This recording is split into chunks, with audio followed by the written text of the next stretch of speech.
Hi everyone guys, this is Roshan and today in this video we are going to discuss the topic about the electrostatic equilibrium of conductors. Okay, we all know that the electrical conductor has many free electrons. Okay, and these free electrons are responsible for carrying the electric charges from one point to another. So these are all the free electrons I may draw in this diagram. So these electrons, okay, these free electrons may carry the charge only in the presence of electrical field.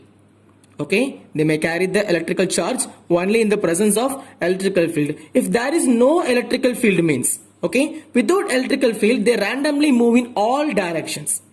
Okay, so there is no motion in a particular direction and that may be called as the electrostatic equilibrium.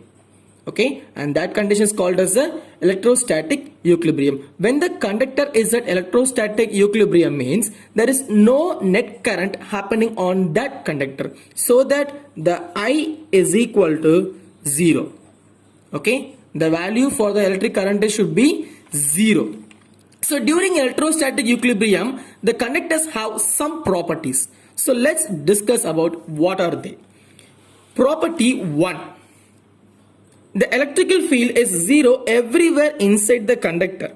It is true whether the conductor is solid or hollow. So listen guys, given here is the electrical field is 0 everywhere inside the conductor. The word is very important. Inside the conductor the electrical field is 0. It is true whether the conductor is solid or hollow. Okay, so let me show this diagram. You may see here the electrical charges, okay, may present on the surface only. As there is no charge in the conductor means there is no electrical field. So you may have a question, why there is no electrical field? Okay, let me explain you. If it is not 0 means, okay, if it is not 0 means there will be an electrostatic force between two charges. Okay, there will be electrostatic force between two charges. As a result, you all know that electrical potential may create, and due to electrical potential there must be a current. But in state of electrostatic equilibrium, okay, in state of electrostatic equilibrium we all know that the value for I is equal to 0. Okay, so if the charge may present there means the electrical field has to be present. So in electrostatic equilibrium I is equal to 0, so there is no electrical field present inside the conductor. Okay, property 2. There is no net charge inside the conductor and the charge must present only on the surface of the conductor. Let me show you this diagram. You have already seen this. Okay, so listen guys, this is the electrical conductor surface and here you see that there is no other charges present inside. All those charges must be present on the corners only, either right corner or left corner. Okay, so listen, it is also proven in the Gauss law.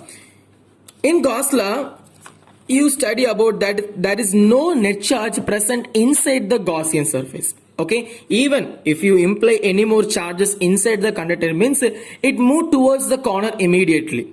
Okay, and that is the property under the electrostatic condition, and that is a very important property.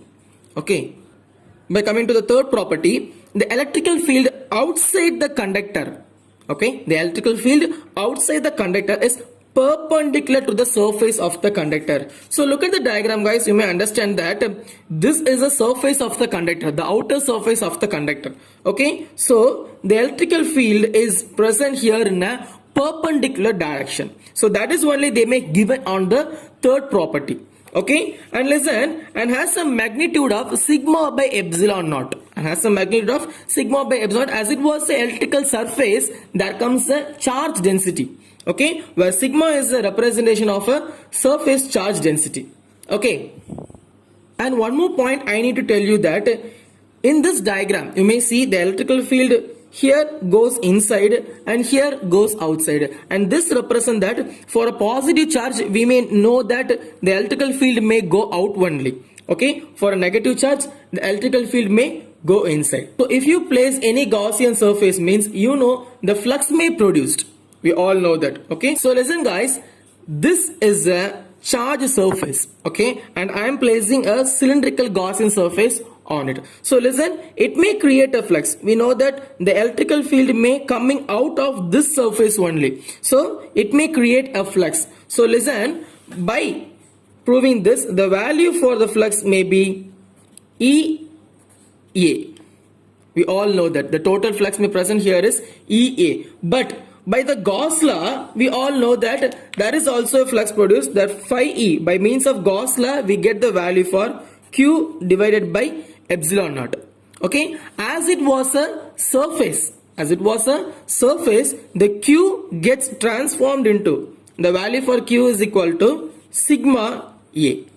Okay, so by substituting the value for Q on the top of the equation, we get phi E equal to sigma A divided by epsilon naught. And you may see this is also phi E and this is also phi E. By comparing both the phi E, we may get that EA equal to sigma A divided by epsilon naught.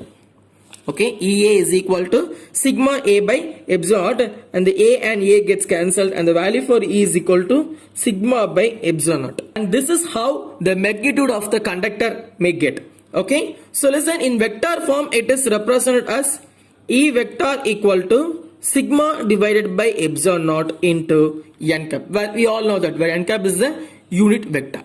Okay. And one more property, and that is the final property. The electrostatic potential has the same value on the surface or on the inside of the conductor. Okay, this is a little bit confusing. How the electrostatic potential has the same value? It is possible because for electric potential, okay, for electric potential, we all know that the charge has to move with the constant velocity. Okay, the charge has to move with the constant velocity, and also the electrical field inside the conductor, okay, the electrical field inside the conductor is 0. So there is nothing to stop the work happening there.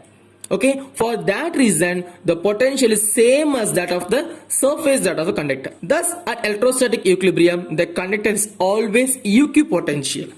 Okay, the conductor is always equipotential, so that the potential may be same at any point of the conductor, either may be inside or on the surface.